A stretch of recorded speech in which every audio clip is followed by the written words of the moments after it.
Okay, okay, good morning. Ito, dito tayo para pakita yung NXT Voltaris Pro S na dapat malaman mo. Isa sa mga dapat na malaman mo, no? Itong upuan natin, no? Pakita natin. Lock. Ito yung susi. So, buksan po natin. Ayan. Ako, naririnig sa audio. Ayan. So, mapapansin niyo dito na lang din po binubuksan. Pares din po ng ibang e-bikes yan, no? Or ng motorcycle or scooter. Okay? So, may video ko napanood na hindi kayo dapat nag-iwan ng gamit dito sa box. Shoutout dun sa aso.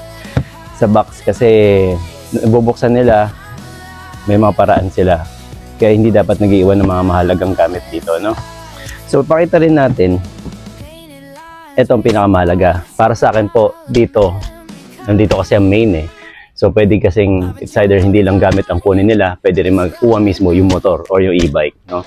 Kaya, importante, alam niyo ito para gawa nyo kagad ng solusyon. Okay?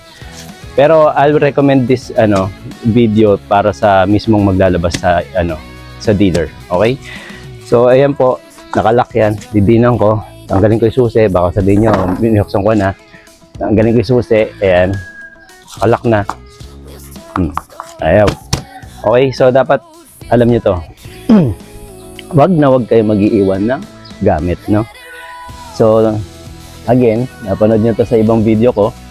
Kakapain ko lang po kung nasaan ang sikreto ng mga ganitong klaseng e-bikes. Kapain ko lang. Hindi ko kailangan tingnan, guys.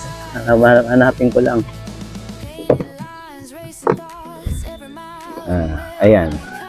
Nakapa ko na siya pero hindi ko siya kagad maabot. Pero dapat talaga yun ang gawa ng solusyon, no?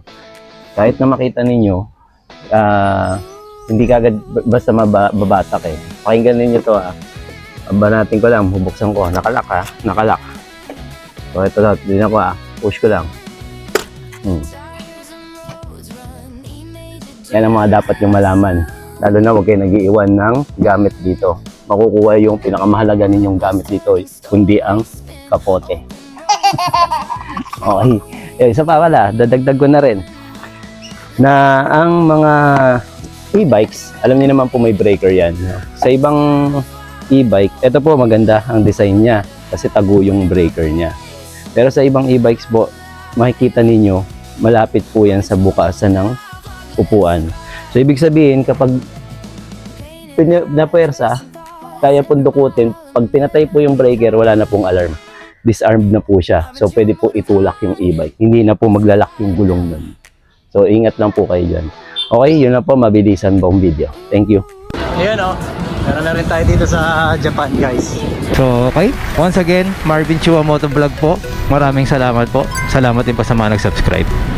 Subscribe, okay. Bulol pa, no?